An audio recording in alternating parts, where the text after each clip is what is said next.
All right, welcome in everybody to episode 2 of King of Hearts Fishing. Trent here, and we're back with day 1 and 2 of Lake Picachos, Mexico, and Sinaloa, down there by Mazatlan, and we've got a lot to go over.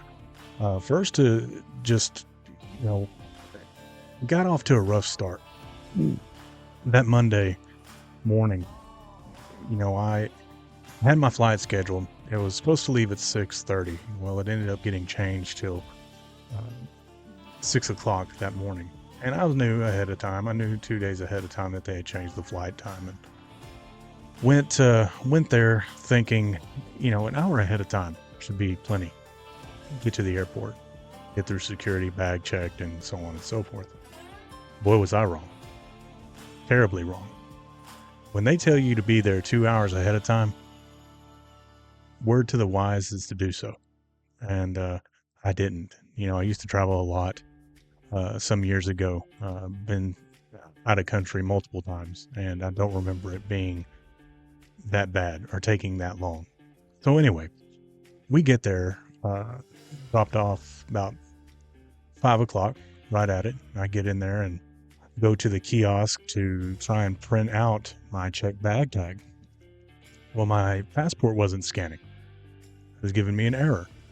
So I had to call over a guy to help me out, and he scans my passport and my boarding pass, and he says, "Oh man, you're late." And I'm like, "What do you mean? I've still got an hour to go."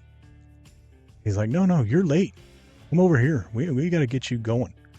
So he sends me over to the counter over at American Airlines, and the lady that was helping me looks over at my boarding pass and my passport, and she goes, "Yeah, you're not going to make this. You're not going to make that 6:30 flight." And I was like, dang it, they already switched it once. I guess I completely flubbed up is what I'm telling her.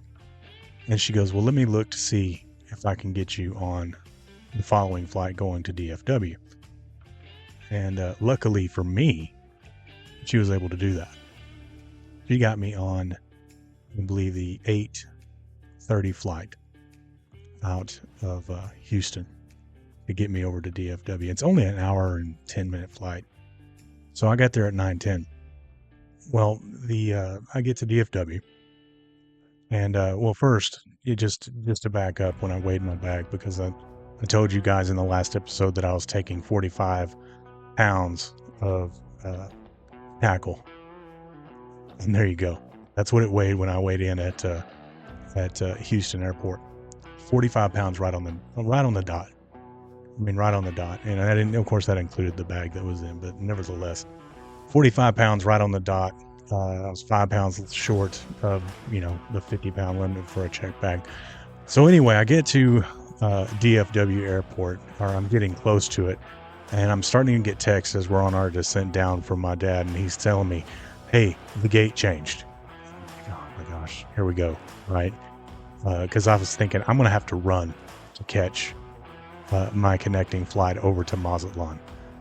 Well, turned out that the gate change was in the same terminal that I was landing at. I think it was Terminal D. So another thing fell into my lap. That's a favor. So I get there, and I'm like, man, I'm still going to have to run to try and catch the flight because it's a big airport. Both airports are huge, right? Even the terminals, you're gonna have to rush to get to your next gate. However, I get there, and I had about 15 minutes. They should have started boarding by the time I got there, so I'd have made it in time. However, flight was delayed in landing. So turns out I had plenty of time. I think it was like 45 minute delay before we started boarding. So everything worked itself out. And if that's not someone upstairs looking down on me, I don't know what is, right? So missing my flight, being worried that I wasn't going to catch my connection to Mazatlan, ended up being in the same terminal, ended up being delayed. Everything worked itself out. So it was awesome. Sure was happy that it did, because I'd have been ultra upset at myself for not showing up the 2 hours ahead of time like they had suggested to do. But I'm a hard-headed guy. I don't. I was like, man, I know how to do this. I've been doing this forever. I'll get there an hour and be plenty of time. Well, airports are packed on a Monday morning, so forgot about that one. So show up to your flights if you're flying early in the week or anytime. Show up 2 hours early, like they ask you to do. So anyway, we land in Mazatlan, and I think it was a 2 hour and 20-minute flight to Mazatlan, and wasn't expecting what I expected. Of course, the airport was what I expected, but it's small in comparison to most airports here in the U.S. But anyway, we land and we get in on our shuttle buses that Ron Speed Jr.'s Adventures sent over to shuttle us over to Lake Picachos. And as you can see, I'm wearing the Ron Speed Jr.'s hat today, and trying to give them a little love, because their service and what they do is absolutely phenomenal. We had an awesome time over the course of Monday through Thursday, or Monday through Friday, excuse me. We flew back on the following Saturday. So we spent 5 days there. Actually did 4 days of fishing. It was actually 3.5, because we only fished for half a day Thursday before we had to pack up and then take us back. Excuse me, I don't have much of a voice today. But so 3.5 days of fishing, but we were actually at Ron Speed's Adventures, the fish camp there, for 5 days. And I'm going to show y'all kind of what it looked like on the way to Mazatlan. And of course, it doesn't want to work like it's supposed to. But I'll figure it out here. Promise you that. There we go. So this is exiting the city of Mazatlan, Mexico, and again, just a little footage of the landscape heading out of there. Some of the mountains in the background, and not incredible footage taken with the phone and through the window, and but again, just to talk about Ron Speeds a little bit, their service and their staff is second to none. Absolutely exceptional. The food was spectacular. I mean, they fed us great, and we were like kings as far as feeding us goes, and keeping us full. All of the food that you could basically want. If you wanted snacks, you can go and get snacks. If you wanted to order something from their kitchen, you can order something from their kitchen. But outside of that, they provided breakfast, lunch, and dinner every single day that you were there. Not to mention all the drinks. If you wanted mixed drinks, you can have mixed drinks. I think I had quite a few pina coladas over the course of the few days that we were there. And then in the refrigerator in your room where you were staying, they had sodas and waters, and of course plenty of beer. And then you have your beer in the boats, and your drinks, plenty of water there too. But again, just the staff and the way that they treated us and made us feel as comfortable as possible, and kept their rooms exceptionally clean, and kept the facility in general, exceptionally well kept, and very nice people. I couldn't have asked for more. Definitely was not expecting the level of service and the level of attention that we ended up getting. So a huge shout out to Ron Speed Jr.'s Adventures and the staff there at Lake Picachos, and the guides and the camp manager, Jesus. I probably messed that up. I'm absolutely terrible at names, and y'all will figure that out soon. I actually just it's a hindrance of mine remembering names. So whenever I start going through some of these guides that we had on each one of our uh, days of fishing, completely messes that up. Funny thing right here, these are actually clock farms. Yeah, I said it. Uh, but raising roosters there, fighting roosters, and then here you see an agave farm, all those bushes right there that are all in a row, or is agave, which is used to make tequila, right? The That's what they had, a lot of those different fields of the agave, and you can see it right here, some more of them. Um, so interesting to find out as we were on the way to the fish camp here. And as you can see, we're coming to one of the first little towns on the way to Lake Picachos. And I just wanted to, show this, to show everyone, this is Lenoria here, um, that, this part of Mexico was just not what I expected either. They were very well kept, and not very, yeah, there's places on the way there that you'll see that are, got trash on the side of the road and things, and kind of dirty and stuff like that, but not these little towns that were there on the way uh, to Lake Picachos, and this is one of them. Um, Very, very interesting, and cool to see how their construction is completely different than what you would see in here in the States, obviously. And the vibrant colors that they use to paint with. Um, it's one of those things that you wanted to be able to document, that I was wanting to be able to get on camera, not only to show y'all, but just for the memories and stuff. Like I mentioned in my first video, this was super important to document for me, just to have the memories on file, that I can go back to and look at with this time with my dad. And so anyway, there's more of this type, as we're going through Lenoria here. Cool fountain there on that building, that yellow building that you just saw. And I'm trying to keep this video as short as possible, but I don't want y'all to miss out on the experience that's going up there. And I'm going to be going over, the facilities and stuff at the place that we were staying at right there on the lake. So taking that off and going in to the footage. So as we get there, the first thing, they unloaded your bags for us, and they tell you which room we were in, 15, which was there are all these little duplexes in the fish camp that I'll show you here in just a little bit. And as soon as we get there, we have plates of nachos and margaritas and beer waiting. So that set the tone right away. Set the tone. I'm not a margarita drinker. I don't like tequila. I'm not 20 years old anymore. But out of courtesy, I went ahead and drank a little bit of a margarita. I didn't finish it, but went ahead and took it and drank some of it anyway. Ate a little bit of the nachos, but we were so much in a rush.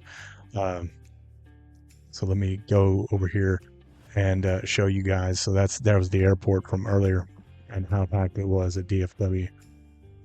This is the stairwell that goes down to where the boats are kept. And then here is the nachos that was waiting on us, and the cold beer, and the margaritas that they had made just as soon as we got there. We didn't have 5 minutes to put our stuff into the room before a gentleman was bringing around a tray of the margaritas and the nachos. So absolutely cool, and got things started on the right foot. So I'll take this off for a second, and we'll go to the video that I shot of the complex that we were staying at. So the first thing that you'll see, obviously, is the shoreline, and where they kept all of the boats. And I'll get more into, the boats and what, the kind of boats they are. And you saw a picture of earlier, this back end of the dining hall, and those steps about where I'm standing that leads down to the shoreline. But I'll talk about boats here in a little bit. So I'm walking down the sidewalk here, and to my left is where all of the anglers would drink and eat. That's where we would eat breakfast and lunch and dinner every single day. And so it's a separate deal. You know, the anglers would eat in there. So I got a shot just there. That's Anglers Inn. That's the other company that runs stuff out of their camp on that side, real close proximity. But as I take a left into the doors into the anglers dining hall here, like I said, this is where we eat breakfast, lunch, and dinner every day. And again, excellent staff. That guy right there behind the bar was the one that made the margaritas and making the drinks every day. And you just saw Jim there on his phone. One of the guys that traveled down with us from DFW. Really cool guy. This right here is the outdoor eating area, and it's actually a restaurant. This is where you can order, cooked to ordered stuff from their kitchen, which is right in front of you. As we head down the sidewalk some more. And that little sliding glass window, that's where their kitchen is. That little gazebo with the glass, that is their tackle shop. So if you forget anything, baits, rods, reels, if your reels and baits get lost in your luggage on the way there in your flight or whatever, they've got stuff there that you can use. And like I said, we took our reels with us, and they had rods that we could put our reels on and that we could rig up when we got there. That's our duplex right there with the door open. That's where we stayed. Of course, the office where all of their business is conducted. You can see they had Starlink Wi-Fi, and it was okay. Not near as good as maybe the Starlink here, but of course it could have been misaligned or whatever, but good enough Wi-Fi that you could communicate to the outside world. And I was able to get online and do some work at the same time while we were on break, which was good. And then of course, get on socials and post multiple pictures, as many of y'all may have seen. So we're packed, ready to go inside, and this is inside of our room here. 2 double beds. You can see the refrigerator there that was full of drinks.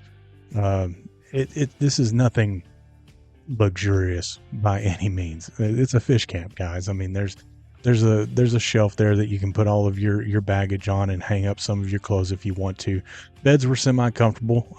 Didn't have too much trouble sleeping aside from somebody snoring, but that's whatever. And then we head back out. And as you see, there comes Dad, trying to take pictures and stuff on his way. Thumbs up.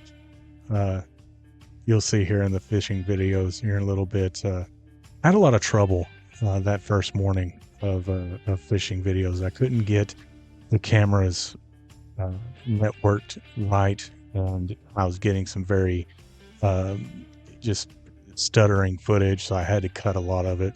I think I got some of that toward the end of the morning, but then I got some good stuff in the afternoon. I'll talk about it later.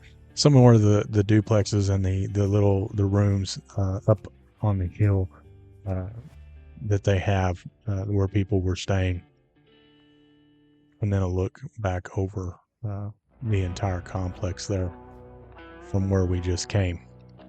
Again, a very well kept property, very well maintained, and it's just it was just a overall good experience just in the stay and where we were at. So again, shout out to Ron Speed's Adventures and their staff and everybody that makes that place tick. Definitely made it worthwhile for all of us that were there. And that's besides the fishing. I hadn't even got into the fishing yet. They're like, hurry up already, get to the fishing. Hey, I'll get to the fishing here in just a little bit. The tour of the facility is pretty much over. So again, Lake Picachos is a lake that is very young.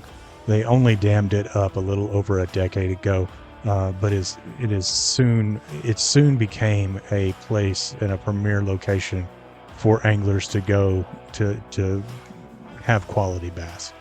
And that's not the only species in the lake. Of course, the tilapia is another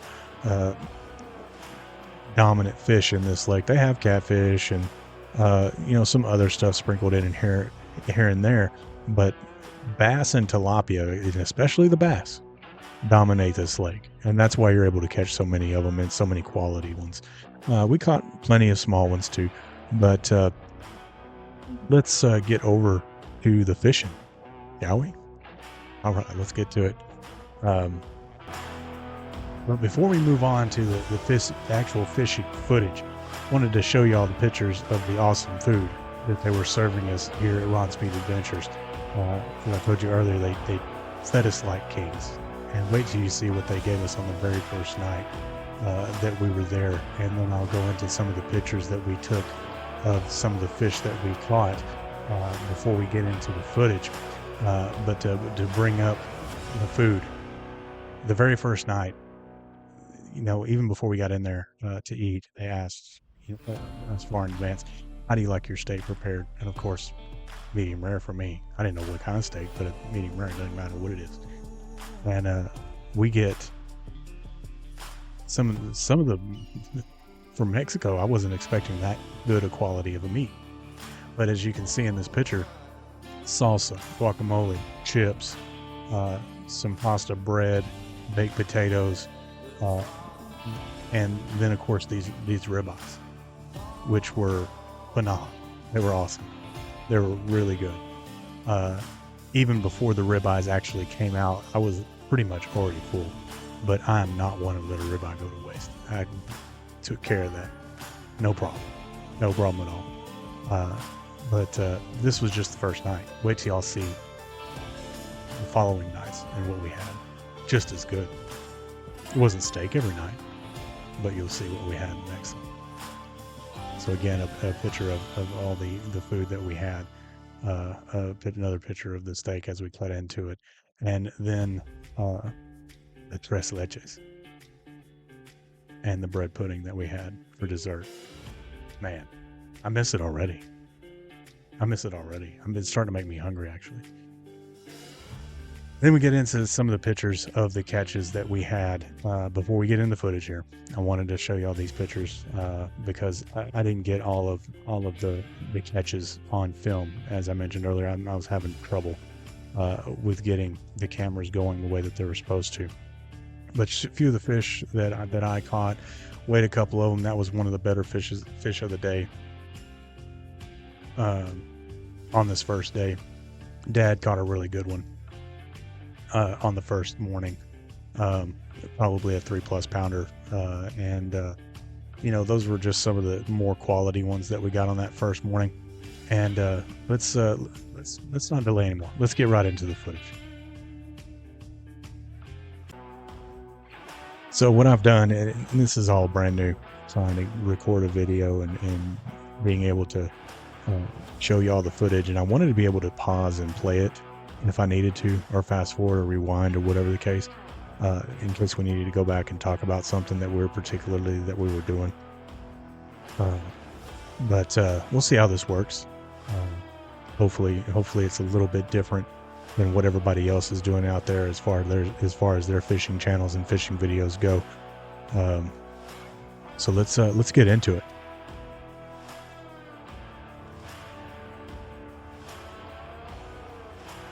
So right off the bat, Dad in the background asking where the grandes are. So this is the first morning out, and again talking about these boats. They're all about 17-foot aluminum express boats with 60 horsepower Yamahas on them. And I have a newfound respect for aluminum bass boats, because these things are absolutely workhorses. They're beat up, and they they get the job done. And these things go out every single day, and they've been going out every single day for years, right? Who knows how many hours are on those Yamaha motors? I mean, there's no telling. Probably over 1,000 at least, right? But as you see, as we get going here, and the mountains with in the background was absolutely beautiful every single morning as the sun was coming over. Um, like I said, I was able to get some of the footage from the very first part of the morning, but I lost a lot of the fish that we caught. We caught about 75 total bass that morning. And this is the camera on Dad, and as you can see the footage is kind of jerky a little bit, right? And that's the problem that I was facing that morning, so I wasn't able to get really good footage of the morning run. But this is one of the fish that Dad caught. I can't really see it because it's a horrible angle. I have the camera mounted on the uh, the windshield of the boat with a clamp mount, and with these cameras, I'm not using GoPros. I'm using Mevo darts, which is a camera that is best suited for baseball and softball. So I'm not able to get the best angle. I don't have a strap over my body and to put on, well, at least I don't yet, to show y'all what's going on in front of who's fishing. As you can see, the guide is up here. He's manning the trolling motor, and these guides were absolutely great. They took us all around the lake and was, instrumental in getting the boat positioned in the right spot. This first morning, we pretty much beat the bank. I mean, actually, the first day, we pretty much beat the bank, using a lot of Texas rigs and Carolinas. But I think this first time off this morning, I was using the chatterbait and caught quite a few fish, and then switched over to the crankbait. Um, and caught a few more off of that, and there's a green pumpkin jackhammer is what I was using first thing that morning that caught a few, and then switched over to the crankbait. And as you can see, more footage of Dad here. His name's Larry, by the way. And this is a pretty funny deal. The guide, I love when the guides fish with us. I do. And this was the only guide that did it. He picked up one of Dad's rods, and it had the A-rig already on it. I think Dad had rigged that rod the night before with the A-rig, so he had it on there. And the guide picks it up, and he's like, you know what? I'm just going to throw it and see what happens here. Right off the bat. Right off the bat. This on the first cast, and we were struggling at this spot by this point, right? We had already gone through the early morning bite, and at this spot we're just kind of struggling. As you can see, Dad's using a 12-inch worm right there, probably it looks like a watermelon red 12-inch worm, and we're kind of going through the motions here, trying to figure it out in this particular spot. And let me tell you about these guys. We'll stay in a spot in a quality fish there, probably a 2-pounder.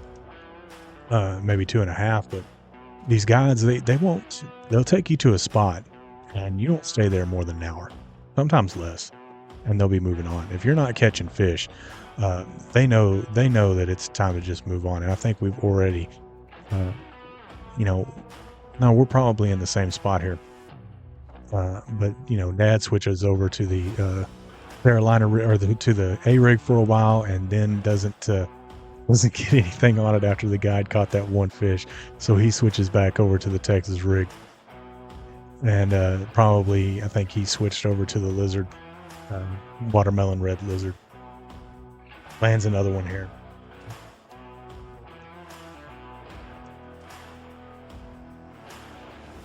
Little squeaker, but goes toward the count, little 1-pounder. But like I said, we didn't catch a whole lot of big fish that first day. It ranged. I think our average was somewhere in between 2.5, 3 pounds, maybe 3.5 at best. Was some of our best. But yeah, as you can see, he's rolling with the watermelon rig Zoom 8-inch lizard, and just on your basic Texas rig, and working it off the bottom. And a lot of times, Dad would like to swim that lizard and get them to chase it. And a lot of times he would land those fish right at the boat, right before he went in. And of course, he gets another bite right here on the second cast. And if you get on a spot, you'll go through, 15, 20 minutes of constant hits, and then it'll slow down again. And then it'll pick back up maybe 15 minutes later. But again, we're not staying on a spot more than an hour at most. Lost that one at the boat. And that happened a lot too.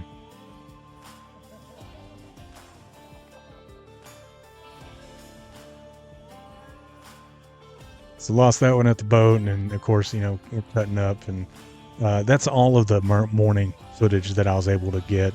This is after lunch around 2 o'clock. Then we'd go out, come in for lunch for a couple of hours, and then go back out at 2 o'clock for the afternoon run. And like I said, the afternoon run for this particular day, we only caught about 25 fish that afternoon. So, or 20 fish actually. So it was 105 bass on that very first day.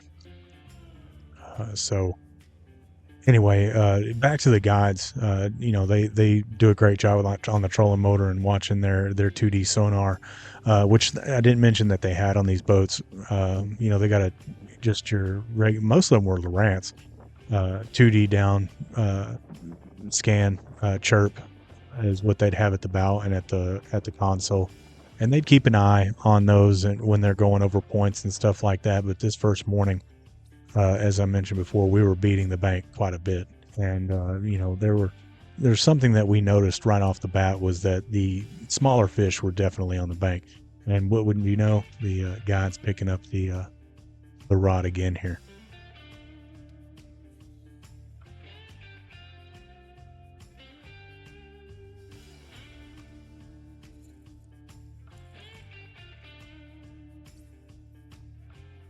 Pretty sure we're kind of trying to crank here, and the guide picks up the Texas rig.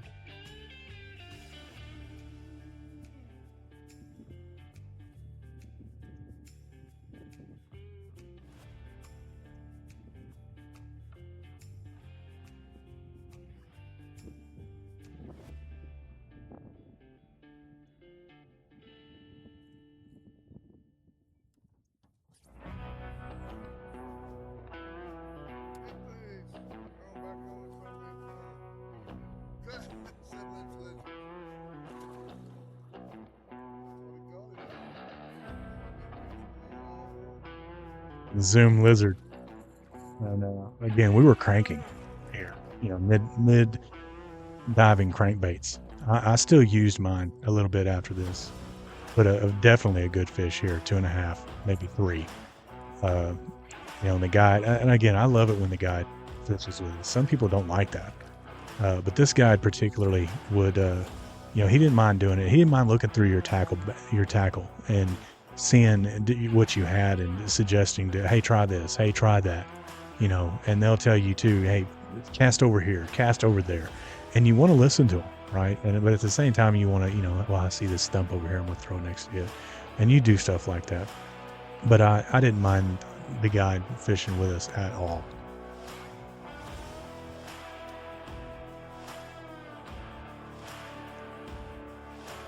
I'm catching one in the background here on a crankbait.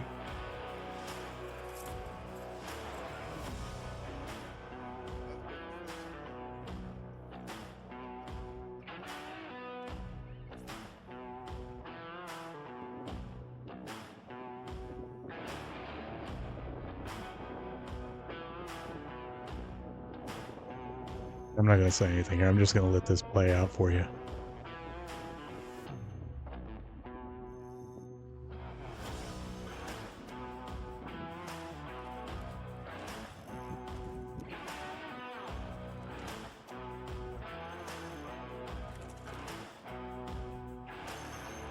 Another 1.5 pound, 2 pound fish for the guide. Goes to his count. There it is. And Dad catches a good fish here.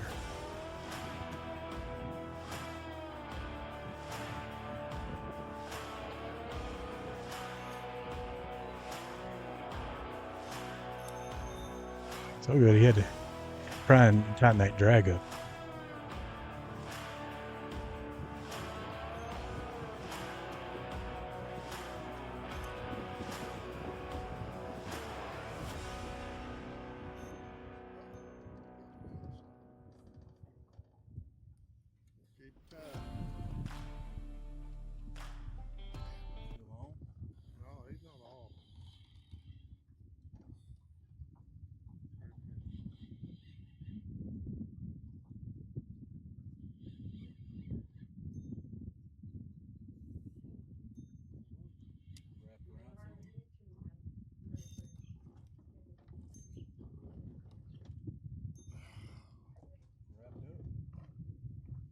or maybe this isn't what I thought it was. This is the one time that he gets wrapped up in a tree, and the guide has to help him out. And again, these guides, you take advantage of them, doing what they can to help you. If you get hung up, or if you get, like here, wherever a fish gets wrapped up in a tree or whatever, just give them your rod and let them do what they do. They've done this a million times. They know how to get lures unstuck. A lot of them have bait knockers in the truck in the boat, and they'll use them if they have to. Um, I think there was a couple times where a guide would, I think he spent like 15, 20 minutes on trying to get one of us hung up and did, or unhung up and did. Right here, he takes a while just to get it out uh, from being wrapped up. And, they don't want you to lose your lures. They know how much you've spent on those. So, but they're good at it. They're good at getting you unhung, and they'll mess around with it and tell you, hey, grab another rod and continue fishing while I'm messing with this. On this particular one, though, I mean, you got a fish on. Don't know if it's still on, and it's all wrapped up in a tree. So the guide's doing everything that he can to either get it out of there so you don't lose your rig, for one, and possibly try and get the uh, the fish unhung out of that tree.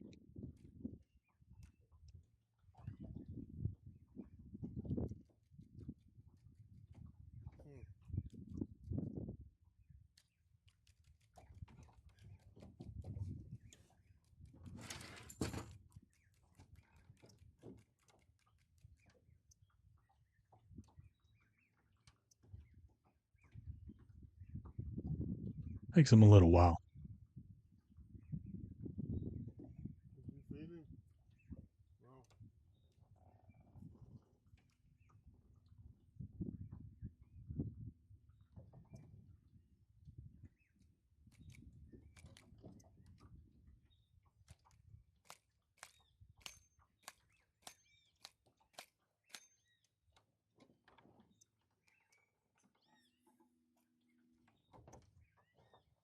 That at this point is telling him to snap it.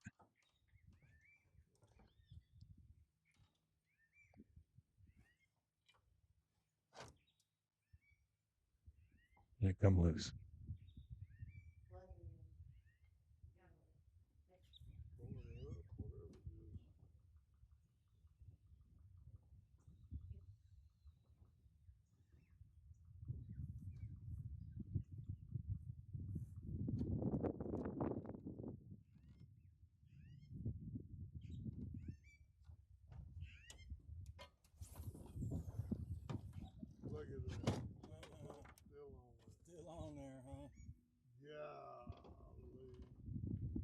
So after fighting that for 10, almost whatever it was here,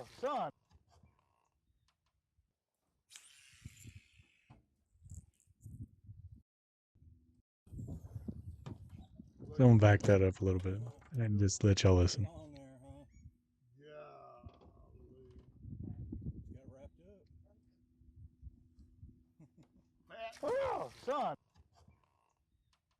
Hope y'all enjoyed my bleep for the cussing there. So after getting wrapped up, that guy got him out of there, which is super cool.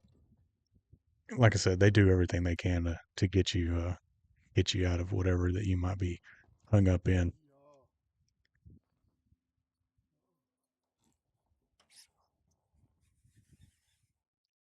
This is the one I was thinking about earlier.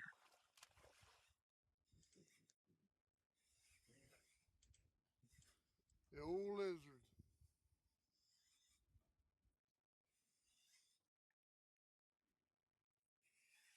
You mean little sucker.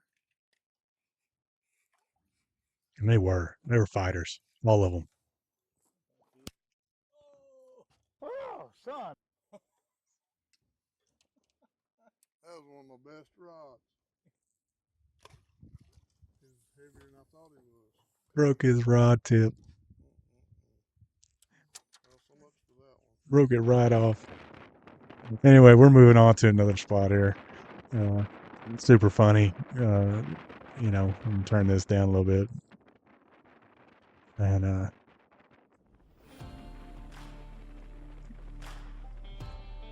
but kind of funny there. He broke his rod.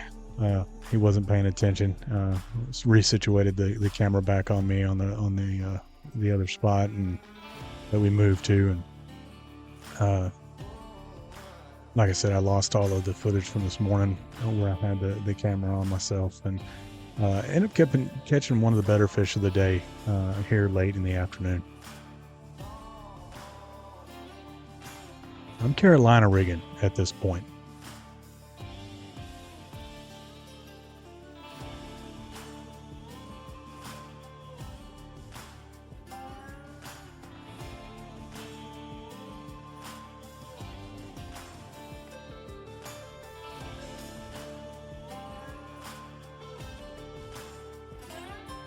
And a pretty decent fish. Like I said, on the Carolina rig, and I'm just dragging it across the bottom.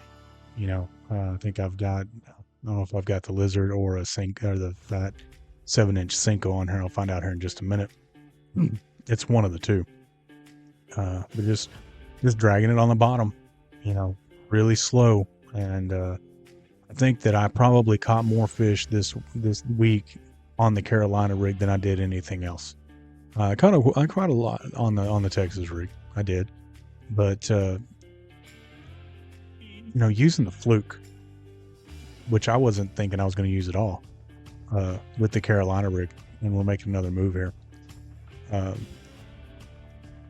But I'm pretty sure I was using the 7-inch Cinco on that particular fish, and like I said, just working it off the bottom, really, really slow, and you feel that bump. And then the pull, that's now I'm back to the lizard, and it's not working at this spot, so I end up taking it off and listen in on this one.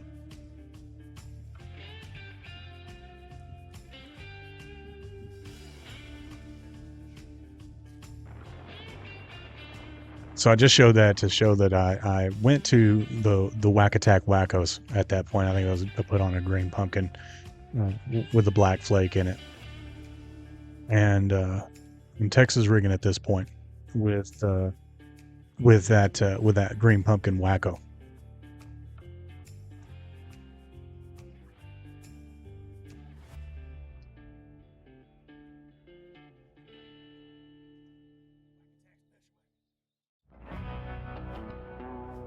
I was calling it the Whack-A-Tack Special because I forgot what the name was, what they were talking, what they named it, and it is the Wacko. I had to go back and look. I didn't want to say the wrong thing, so I just kept on saying Whack-A-Tack Special. But no, shout out to Whack-A-Tack. I mean, I wasn't planning to bring their plastics, but I did. They held up so much better than Cinco's just because of the plastic that they're made out of. It caught probably the biggest, and it did. No, there's no doubt about it. It did catch the biggest fishes of the week, biggest fish of the week, and the 5 and the 5.5, which is later on. We'll watch that later on down the road in another episode.